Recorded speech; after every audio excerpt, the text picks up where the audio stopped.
Yeah, so hi everyone. Welcome. Last week, I basically just gave an introduction and spoke about some things and answered some questions. And I said service year is a very important time, especially for someone that has gone through the TTG training in Covenant University. And TTG basically stands for Towards a Total Graduate. It is a program where people are trained on becoming a better versions of themselves, especially after they become graduates, basically preparing for the outside life in sort of like a 360-degree in the form of a retreat. And service year is really important because decisions you take can make or mar your service year. It was earlier today after service, someone reached out to me, and then it was a friend I met in camp, and he was basically saying that his service experience has been terrible. And I said, mine has been the opposite. And he said that's sort of why he reached out because he wanted to know what I was doing differently and how I had made the most of my service experience. So basically, in NYSC, there are four cardinal points, right? There's the mobilization, there is the orientation and inductive courses. There is your primary assignment slash community development, and then there is the winding up or passing out, right? And then I touched briefly on the first part, which is mobilization. Mobilization is basically when the senate of your school submits your name to NYSC, and then your name is put in the database, and then the announcement is made that you should go ahead to create your account. You need to be careful because, and you need to do it fast.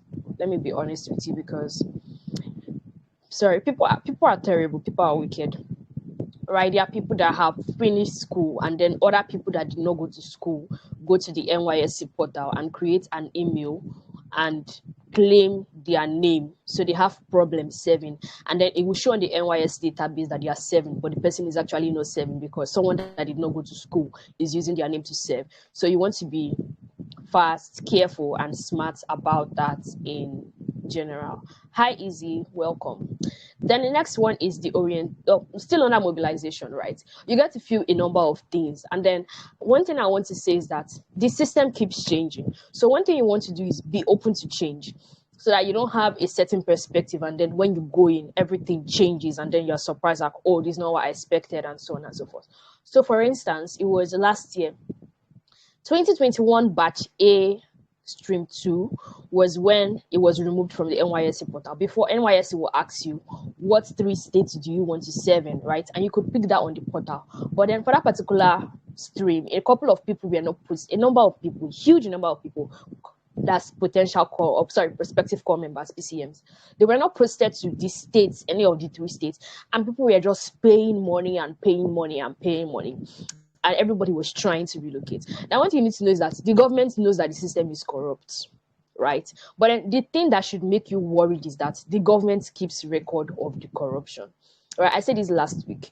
So when you get your posting letter, you're going to see an alphabet on it written in bold. It could be an R, could be an A, and so on and so forth. And then those things basically tell them how you were posted to your place of primary assignment and your state. So in some cases it could mean redeployed, in some cases it could mean health reason, in some places it could mean it was worked. Do you understand? So when people are trying to get reposted and so on and so forth, sometimes they forget that the government keeps record, right? And then the bad part about it is that if God has a plan for you and then you went about things the wrong way, it's going to come back and bite you in your ass in the future, bite your bum bum, basically. Yeah, because if you lied and then you didn't have health problems and then you redeployed for health problems, it's going to show later that, oh, this person has health problems, right? So if, for instance, they want to appoint you in a ministry or something, it's going to show that, oh, since NYSC days, this person is supposed to have died, though, but for some reason, the person is not yet dead. And then it just deprives you of that opportunity, right? So when I was filling the portal, one of the things I remember there is that they asked me the states I traveled to, and then I was certain they were not going to post me to any of those states. So if you want to be honest about taking the states, if you want to be honest about taking the states you went to, that's absolutely your decision to make. One question that was scary for me and then actually took me time to fill on the NYSC portal is They will ask for next of kin. They will ask for contact in case of emergency. Those two people are two different people. So for one, I put one parent. For the other one, I put another parent. Then they would ask for contact in case of death. Right? That's really scary. And then it just made me realize that a lot of people have gone through the NYSC process and they have died. Now let me even give you a vivid instance I was with. Sometimes earlier this year, I went to do my clearance, and then I went to the secretariat in my state where I'm serving to get my clearance signed. And then one of those ladies saw me and she was like, "Oh, are you sure you're not part of the pregnant women? Blah, blah, blah." She was just joking with me and saying I have added weight over the Easter holiday. And she was really nice, right? So from camp, I knew her as a nice person, even though I wasn't close to her. It was just coincidence. And then she called me and told me I should help her type a letter. And I actually typed 3 letters that day. The first letter I typed, as I was typing that letter, I was praying because I was literally typing the letter informing the director general that a core member in my batch had died. So that's the thing about it. It's not like NYC is going to come and announce to you and tell you, oh, 1,800 people came in and XYZ number of people died, right? It's probably if you were listening during your, shall I say, inauguration, and then you listen to the number during the POP, right? That's probably when you'll be able to tell the difference between the number of people that, and then some people just like, oh, they just redeployed, but people actually died during service here. And then the cause of these guys' death was, I think, liver problem or kidney problem, something of that sort. There were also letters of core members that had problems that could not sit down, core members that had operations, so many crazy things, right? And some of them were not even posted to serve in these states. Angel, welcome. They were not posted to serve in these states, right? So some of them were posted to serve in another state, but because of the health challenges they had, they could not travel back, and then they went to the secretariat in this state where I'm serving to report their complaints so that the NYSC office here tells the NYSC office where their word were posted into. So mobilization is a scary process, honestly. It's a scary process. It's an intense process. And one thing you want generally is just to be intentional about it. So now we're going into the main thing for today, which is the orientation and inductive. Now, camp is camp. Camp is an experience. Camp is crazy. But what you expect before you go into camp determines your camping experience. The neatest camp, I didn't camp in Ogun State, but the neatest camp to camping, right, from what I heard, is basically Ogun State, and they have sockets in their room. Other camps don't have that. You go to Mami to charge your phone. Mami market is literally a small market, not a small market, but yeah, a market in the camp itself, right? So let me just start from the beginning. Since we've talked about mobilization, and then I said there's NYSC from different perspectives, right? You have NYSC based on the government program, you have NYSC based on someone that just finished from school, because you have to be a graduate to participate in NYSC, and then you have NYSC from someone that just finished from the TTG program, right? And then I said for posting, you can get someone to help you. You can leave it to chance, and then you can allow God to help you. The two of them are not the same thing, so you need to know very well. I think one mistake a lot of people make in their growth and work with God is that they know that God has an end goal for them, and then they start trying to help God map out the end goal. Do you understand? It's like saying God has told you that your family will bow down to you, and then every slight opportunity you have, you want to lead your family because you think that's the way your family is going to bow down to you. But then that in that case is not necessarily God's plan, or it's not the way God sees it, or it's not the way God has programmed that your family is going to bow down to you. And because you showed your family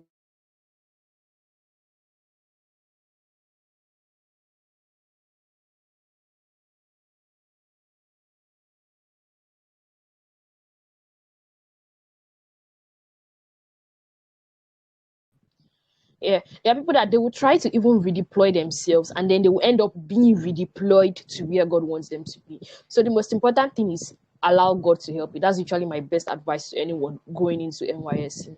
So speaking about the camp preparation, now you're already mobilization, you already know where you're going to go to. You probably get your call up letter, probably some days, I won't say up to a week, but some days before you go to camp, you get your call up letter. When you get your call up letter, my advice is find people of like-minded faith, of like-minded mind, and go with them.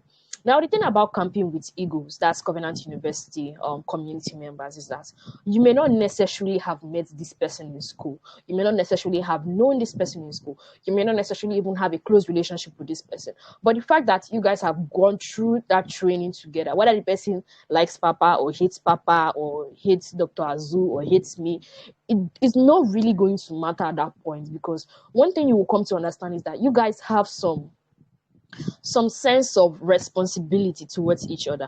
There's always going to be that consciousness of, oh, are you okay? There's always going to be that, oh, this person is my sister, this person is my brother, and you guys have similar values. So it doesn't matter whether they decide to drink and get drunk, or they are partying all night, or they are wasting their money, but there's always going to be that I want to look out for you, or I am looking out for you. It's always going to be there when you are camping with Eagles.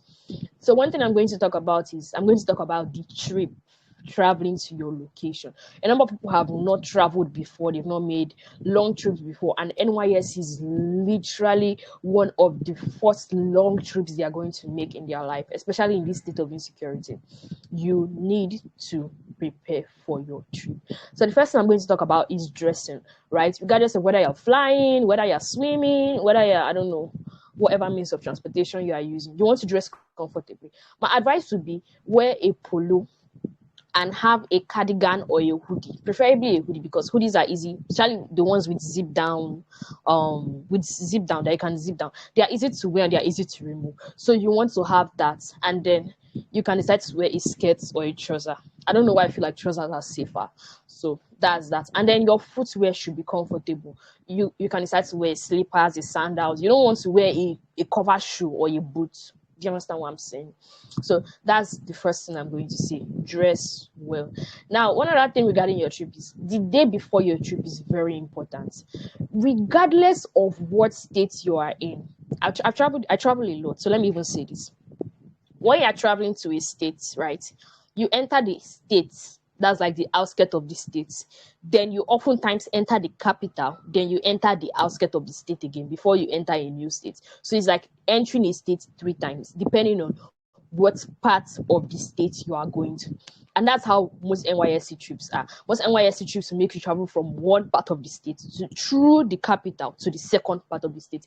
The NYSC camps are usually in remote areas, remote villages. So one other thing you don't want to do is you don't want to use the state of the NYSC camp to judge the states. That's just a side note, right? So the next thing is feeding, because if you're making long trips, what you eat the day before is very important, regardless of what you choose to eat the day before. Try as much as possible to avoid, I would say, salads, right, in the night. And then make sure that when you wake up in the morning, the first thing you do is, if you've not done it before, make sure you wake up early enough, and the first thing you do is drink at least a full cup of water and take a shit, because taking a shit is going to save you a lot of embarrassment. You don't want to start traveling and then you are begging them to stop because you want to shit. When I was traveling from Port Harcourt to go to the camp in Kwara, we left Port Harcourt by like past 7 o'clock in the morning, and we arrived at the camp boundary, right? We arrived at the camp, shall I say gate. So this is not searching, this is just us getting there and saying thank you, Jesus, before we came down from the vehicle. We arrived there by 11:57. So you can do the mathematics yourself and see how long that journey was. So the first thing you want to do is empty your tummy. Then the next thing is the day of traveling, right? You want to control how much you eat and how much you drink. For a trip of about 8 hours, the vehicle is probably going to stop just twice. The first stop, for people that would go through Warri or Benin, or people that would go through or in those states, you would be able to find food. If you are traveling and then you would have to go through Warri, you will definitely find good food in Delta states. That's one thing I can assure you. In Akure, it may not necessarily be good food, but then you see suya, you see chen, you would see plantain chips and maybe small restaurants, because that state has water problem basically. So yeah, that's that. You also want to take things that you can chew, like chen, plantain chips. You can take a book if you want to read a book or whatever you want to be doing. But most of the time, you'll probably be sleeping, because you just be like, have we reached? Have we reached? Every single time you open your eyes, you want to know if you've gotten to your destination. So yeah, and then everybody's going to try as much as possible to be their brother and sister's keeper.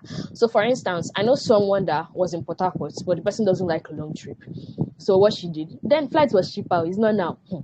What she did was she flew to Lagos, and then from Lagos she took a flight to Ilorin. Then from Ilorin she entered a vehicle and came all the way down to Kwara. Because of security or safety issues, if you are traveling and it's getting close, you can stop at the nearest NYSC secretariat to sleep.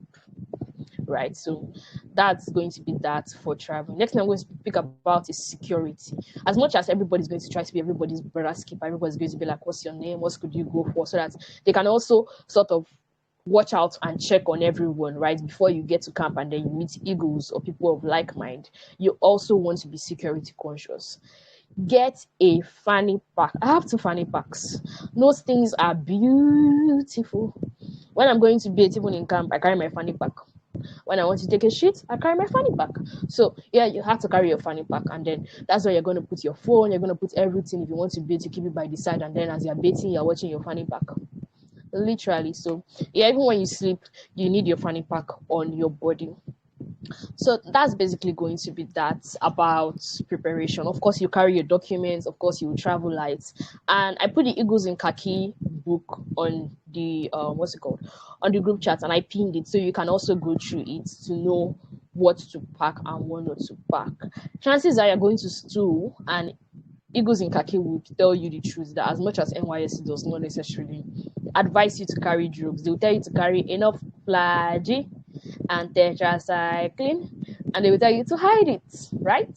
So that's actually a very valid advice, trust me, because I think I took flagy almost throughout. I hate flagy, but I think I took flagy almost throughout my stay in camp, because it's also going to regulate your shitting in camp. Hygiene in camp is not 100%. Hygiene in camp is not 100%. I can tell you that. And most of the times in camp, if you're always poo in the house and then you flush the toilet before you stand up, in camp you will know what your shit looks like. So as much as I hate that, that's just so yeah, that's definitely going to be that. So one other thing I'm going to speak about before I talk about camping activities is your mindset. Your mindset before you go to camp is what prepares you to enjoy NYSC. It was what prepares you to ace the NYSC experience, right? Especially with someone that has finished CTG. I'm sure the anointing has come and people have been buying books and they've not been reading them. Camp is a good time to start reading those books. Camp is a good time to say, I want to take a break from social media. I want to breathe. I want to focus on my life. It doesn't mean you're not going to take videos. It doesn't mean you're not going to take pictures. You can definitely do all that, but you don't always have to post everything 247. Take a break and just relax. And of course, talk to your family. So the first thing I'm going to say is go early to camp. Camp, they'll tell you that maybe people should resume between 23rd, for instance, between 23rd to 27th. If it is possible, travel on the 23rd, no, or 22nd, depending on how long. There are some places that you have to travel 3 days by road to get there. So if it's possible, travel on the 22nd to get there on the 23rd, or travel on the 23rd. Try to be there on the first day. There's one thing that Papa says a lot, and he says, take responsibility. It's like seize power. It's not wait for them to come and give you responsibility, right? Because when you go early, you have the higher chance of being given responsibility and you have more opportunity to take responsibility. I went on the second day of camp, and no, I arrived on the second day of camp. I traveled on the first day, and honestly, I felt quite useless when I got to camp because almost everything was taken.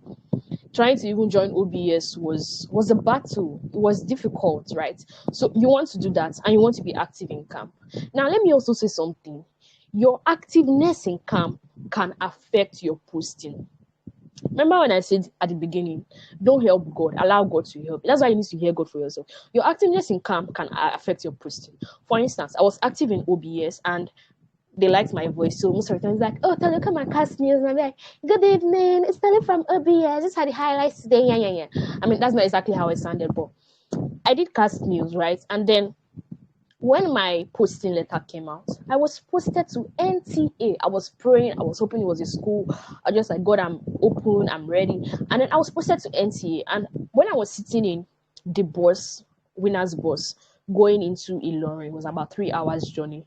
I was praying and I was saying, God, do you actually want me to serve in NTA, or am I in NTA because I was in OBS? Do you understand? So, for instance, things like football, if you are very active in football, or in fact, there were plenty CDS I could have joined.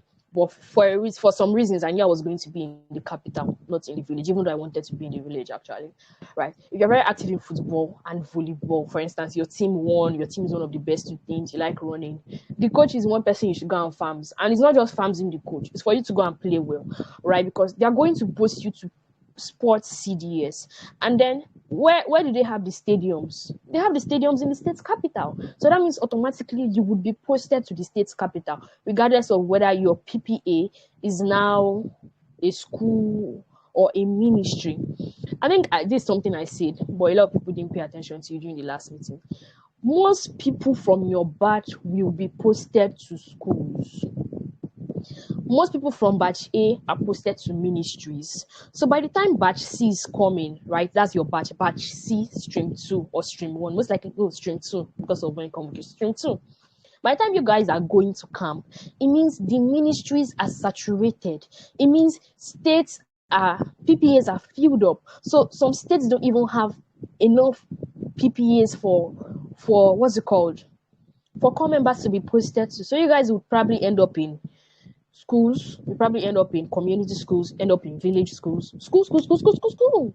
And then one other thing about NYSC that people don't know, it's probably not even in the Eagles in Kaki book, is that you can change your PPA every 3 months. But I don't think anybody wants to be doing adventure that every 3 months, 3 months you want to be in the village, 3 months you want to be in ministry, 3 months you want to calm down. Yeah, every 3 months you can change your PPA. That's just on the side. Changing your PPA is another process, right? So be active, travel early, right? Be active in your, whether it's marching, whether it's shouting. If you are, in fact, nobody is useless in NYS. If you can shout, you can twerk, you are going to be useful somewhere. Next thing I'm going to say is feeding. There is a national timetable for feeding when it comes to orientation camp. So what you are eating in Abia State is what they are eating in Kwara State. What you are eating in Kwara State is what they are eating in so they're eating in Port Harcourt, where they're eating in Port Harcourt, where they're eating in Lagos, where they're eating in Lagos is what they're eating in Ogun State. Just that because of the nature of the government, it may be a lot bigger or better. On Sundays, you get chicken. It wasn't terrible. It was edible. It wasn't like maybe government secondary school giving you grains of chicken, but you get chicken, right? For feeding, if you want to eat well, go early. My camp food was not terrible. I won't rate it as terrible because I didn't spend a lot of money in Mami. Even though I budgeted for food in Mami, I didn't. The average cost of food in Mami then was 500 naira per plate. That's with meat and one pure water, 500 naira. So if you're hungry and you need to supplement, you can go to Mami. Most people would buy a plate, not necessarily a plate, like a small cooler that they can use to eat. But once it's feeding time, they would always stick your card and go early so that you get the best portion of food. But again, still go with your flagyl and tetracycline because you're gonna need it, right? Yeah, I spoke about hygiene, I spoke about neatness of camp. One other thing I'm going to speak about is making friends. Making friends is very important. NYS is a new experience, it's a new stage. You want to meet people, you're gonna meet people.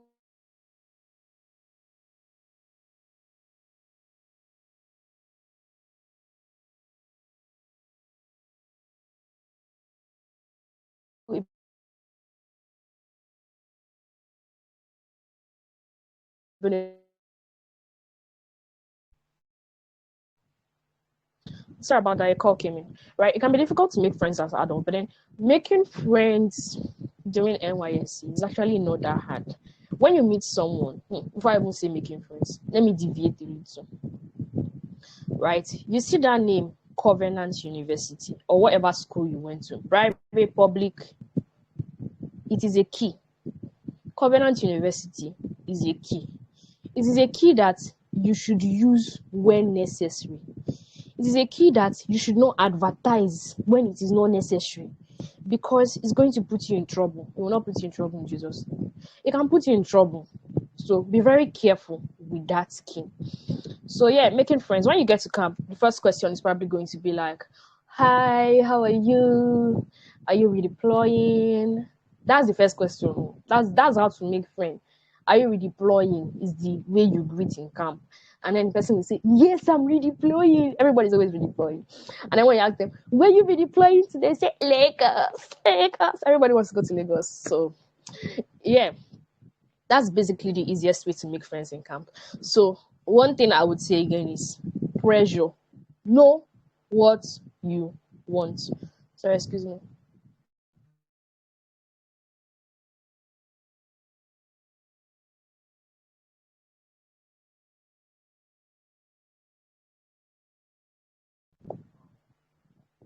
All right, so I'm back. Right? Know what you want. People are going to always ask you that question. Oh, I'm redeploying to Lagos. Where are you redeploying to? And then you get to tell them where you're redeploying to, or you get to tell them, oh, I'm going to stay here. Then it will get to a part where they will share a deployment form. And people that came to camp and plan to stay in camp will collect that form and fill that form because of peer pressure. That's why I said again, know what you want. Know what you want. Know what you want. Right? When they were sharing redeployment form, I did not help anybody to share anything. I ran away. There was also a time when they called people. They needed people that studied industrial maths and blah blah blah to analyze redeployment form. So your tech skill is not useless. Just make sure you are listening for when they are looking for your skill, right? So you're making friends, regardless of whether somebody chooses to redeploy and you choose to stay. You may still need to make them. You may still need to make friends with them. That's one thing people don't know. You are in that camp together for a reason, and it is not a coincidence. So you don't want to say this person wants to redeploy, this person is a demon, this person is a devil, I bind and cast. Like, no, that's not the vibe. My bunkmates redeployed. The people in my cubicle, they redeployed. Cubicle is like it's literally a small rectangle that we slept in, but a small rectangle that was divided into two rectangles. So we had half half, right? I think we were maybe eight. Is it 18 in the entire rectangle? Sha? Right? So most of them were saying they were going to redeploy, but it didn't stop me from making friends with them. It didn't stop them from being like sisters to me. So if they were sharing something, they would say, yo, Tolu, do you know that they are sharing this stuff? And then I would go ahead because I related well with them. So yeah, that's basically that. When you meet people, they just say, oh, hi, how? Nobody's really going to. People would ask you for your school, but it's not going to be immediately. Most conversations will be like, oh, hi, how are you doing? And XYZ. If you're reading a book, most people would come and be like, oh, can I see the cover of your book? Sorry, can I see the cover of your book? Oh, and so on and so forth. And then they'll probably strike a conversation. Oh, what's the book about? And they'll probably be like, oh, my name is this. Oh, nice to meet you. And I'll be like, oh, are you redeploying? And then we've already started vibing. So by the time that question comes and then they're like, what school did you finish from? I just say clearly, I went to Covenant University. And most of the time the answer I get is, oh, so you're one of them. You're privileged. You went to secondary school. You did not suffer. I don't know how suffering is a big boy thing.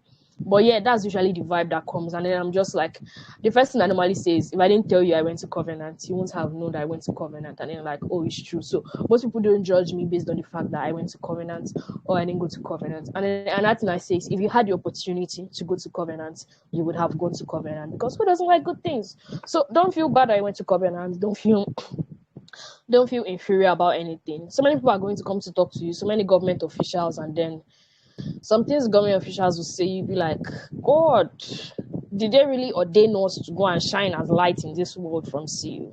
Right? So making friends is definitely important. Now, I want to say something, and it's relating to insecurity. There are some camps. I say some camps, not states. There are some camps where people are not posted to. It happens especially in the north, right? Like states where insecurity is really high. So core members are not posted to camp there. They are posted to a nearby state. So for instance, Lagos camp is always filled because everybody is connected. It's very rare to find someone that is in Lagos State and it wasn't Connect that brought them to Lagos State. It's not like they don't exist. They do exist, but it's really rare to find them, right? So Lagos camp is always filled. And then you even have some people from Lagos State camping in Ogun State. I know someone that paid heavily to sleep in Ogun State during the camping period because she does not like stress since Ogun State is in it. And then she now paid extra money to be redeployed to River State because she wanted to serve with her family. So that's her decision, not judging her for it. So yeah, basically I'm just trying to say that you may be posted to a state and your camping experience may not be in this state, right? So it just gives you a different view. And if you're someone that thinks deep about life, you begin to think that, oh, So what about the people I should have met in that state that were redeployed? But again, if you allow God to help you, you won't worry about certain things. You'll be like, oh, it happened for a reason, it happened for a purpose, and you may eventually meet them. I've said my NYSC experience is a beautiful experience. I'm serving with my nursery 3 classmates. Can you imagine? And it's an eagle. That's the weird thing. I said this before. I'm serving with Bell Ringer from primary school. That one even shook me because I didn't even know this guy in CU. And then when he told me he went to the same nursery school, I said it's a lie. I'm sorry, same primary school. He started singing primary school anthem. And then I'm serving with an eagle. In total, we were 18 eagles in camp, but only 4 of us stayed back. And then there was that part where my friend, right, he kept saying that his friend wanted to stay back, and then they were like, oh, guy don't slime me, and so on and so forth. So you don't want to be that person that's going to redeploy because you are banking your decision of your service here on someone else. From time to time we did hang out in Miami, and then we would have this conversation: who's redeploying, who's 100% sure, how many connects do you have, and so on and so forth. So yeah, making friends is very important. Don't say because somebody is useless. I remember the first guy that spoke to me in camp. It was really irritating. Imagine having to arrive at a weird place by 11:57. They searched my box, make sure I didn't have Crocs. They wanted me to have white canvas. I had white canvas. They asked for scissors. They didn't. I said no, but I knew I had scissors. So when I went, I just put my scissors inside the lining of my box, and I never brought it out because I didn't want to submit it and then forget it because forget it because everybody's rushing to collect contraband when they are going. And we are put in a particular quarters. Just grab a foam, sleep on the floor. It was really cold, right? Really, really cold. And by like 3 or 4 o'clock, we're already waking up to go and hustle to fetch water, to bathe. And after bathing, we start the whole process, go and do clearance, just sign that your documents are complete, then you go in, you go and do medicals. And while I was just doing stage 1, there's this guy behind me. You're a fine girl, you're this, you're that. I'm like, hey, Jehovah, what is this? My camping experience it wasn't too far. It was barely a month after I left Covenant University after graduation that I went to orientation camp. And I was angry because I was like, can this guy, like, stop talking, stop whining me. I'm just not interested. And it's not even my type. It's not my type, you get? Right, so he came to talk to me, and then the way he was talking, I just looked at him and I was angry in my spirit. And I said, do you have vision for your life? I'm not going to tell you whether you should do that to somebody or don't do that to somebody, but he was shook. And then he actually started thinking about his life, and he was telling his friend that why would someone ask him that kind of question? I was like, why do you not have vision for your life? Because me, I know what I came to NYSC to do. I know what I wanted from the orientation camp. I knew what I wanted from the beginning. And it's like if I was just standing, I was speaking in tongues in my spirit, and you don't have vision for your life, and you're just whining me, you're just disturbing me, and he would now try to touch me that hates touch. And I think I leave him or something. Just like I was really like, just leave me alone. Like you don't have to, Yeah, you meet people like that. You meet people that you'll be standing. There was one day I was standing in the morning, just black braids. It wasn't bomb length. I wasn't wearing makeup. I wasn't wearing anything that was so fine. In the darkness, early morning darkness in the cold, when we came out for devotion with my black braids, one boy came and was massaging my hair that my hair is fine. It is black braids, expression. It's not 5,000 naira braids. Like I'm just like, what is this? And I was telling him to stop. I refused to stop. And I punched him or something. And then I shouted, like I was shouting. So people told him that he should leave me alone. You cannot just be violating somebody like that. So I probably don't meet people like that, but there are people like that, right? Another thing you also need to know is age. The same way that you have gone to Covenant University and they have baptized you in TTG. It's the same way some people, they've been learning nonsense for the past 7 years of their life, depending on how much they have been affected by strike. So that's also another thing that you should know. And then age, like I said, most people when they are in camp, the only thing on their head is marriage, is relationship, is gives, because they are old. They are old. Another thing I'll say is if it's not necessary, don't tell anybody your age. That you went to Covenant University and how old you are. If they are not necessary, if they don't come up, don't bring them up yourself. Speaking about spirituality, in some camps on Sundays, you're allowed to wear mufti for some hours. In some camps, you're not.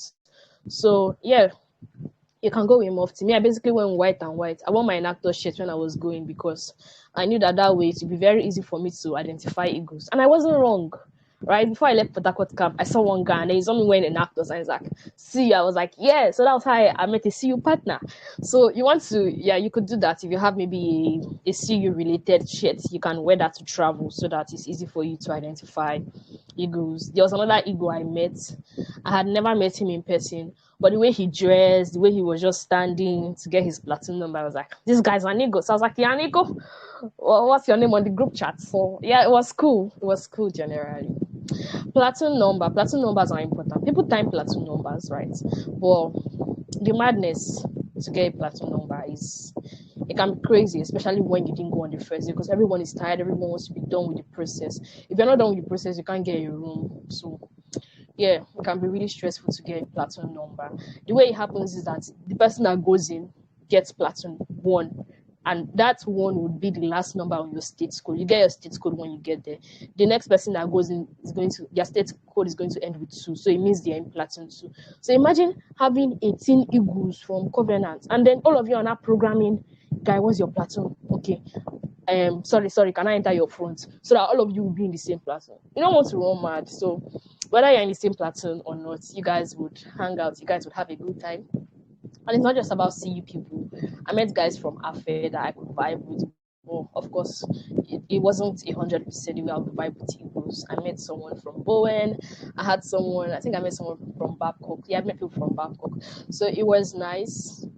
There are some camps where they sell hot water. My camp, people say they sold hot water, but I never saw them selling hot water in the morning until towards the end of my passing out. You're going to have all those boring lectures, and some, like I said, some are productive, but most of them are not, right? Just old people coming to tell you that young people are too successful, young people are working hard. You're not talking about people that are doing Yahoo and rich. We're talking about people that are sincerely working, and there are people that have a problem with that. And the one thing they would tell you a lot in NYSC camp to sort of brainwash you is that there are no jobs. So go ahead and be an entrepreneur. I mean, as eagles, we are created, I don't know, should I say we are commissioned to create job. But then again, let God lead you, because everybody is an entrepreneur doesn't mean you should be an entrepreneur. If God is not calling you to go and be an entrepreneur, then be careful about it. So that's that. They will also teach you tradition. Local government chairman will come, chiefs will come. Some of them will tell you, don't kill snake. If you kill snake, you have to bury the snake like a normal human being.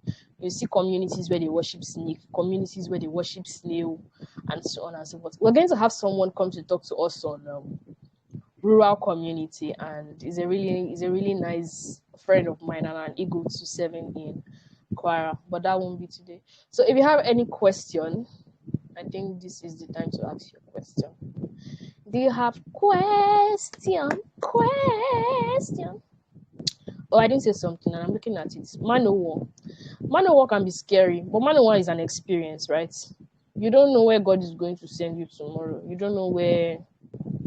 If you have a question, just type it on the group.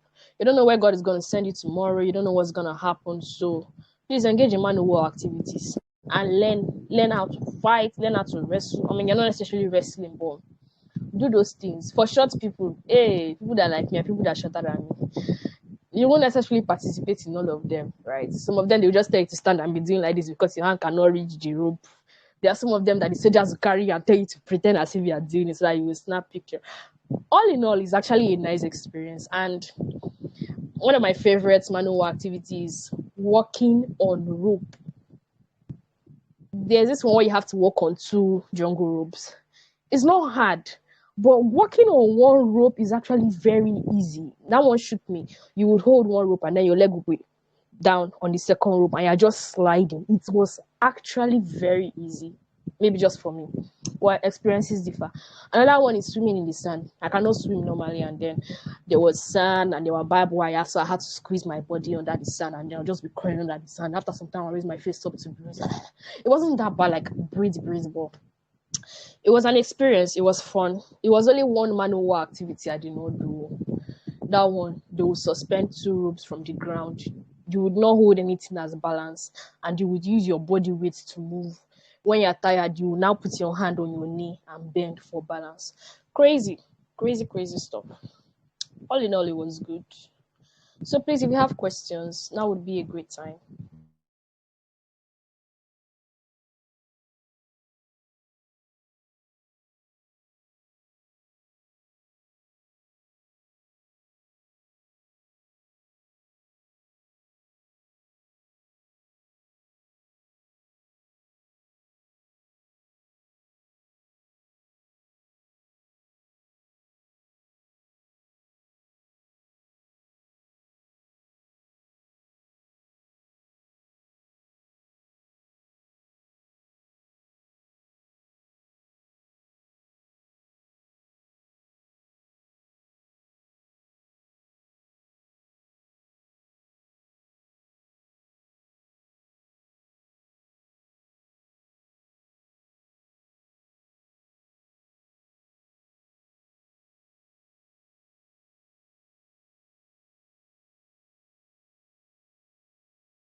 All right, so Victor asked the question. He said, processing all this NYSC stuff, like getting location, where would it be done?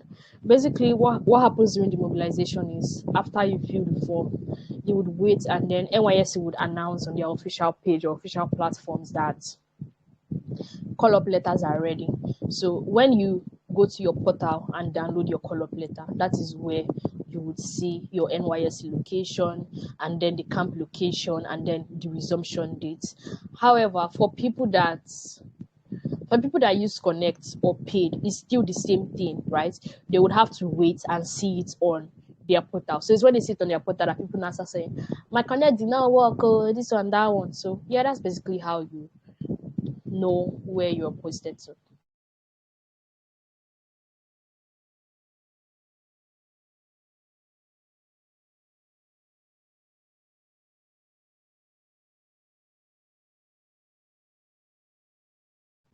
You're welcome. Does anyone else have any other question? I had some questions in the Honing Your Service here Google form. If you have questions, you can type. I can see if you're typing or not.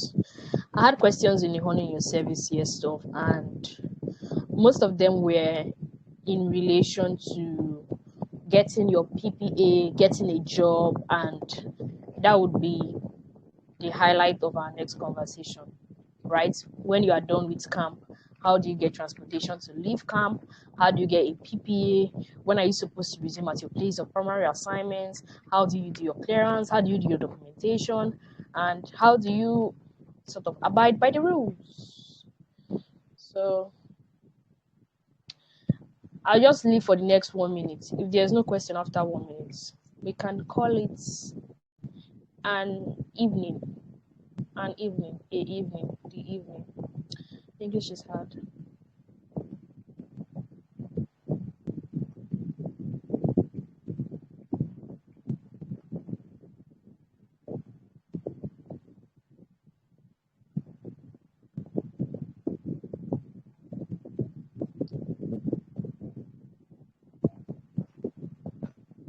1 minute is almost up.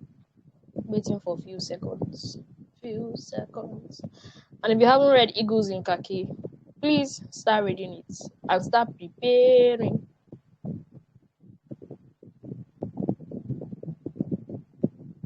All right, thank you guys for joining. Thank you for listening to me. Have a beautiful evening. Have a beautiful week. And please try to join the review sessions on the Purpose Review Live.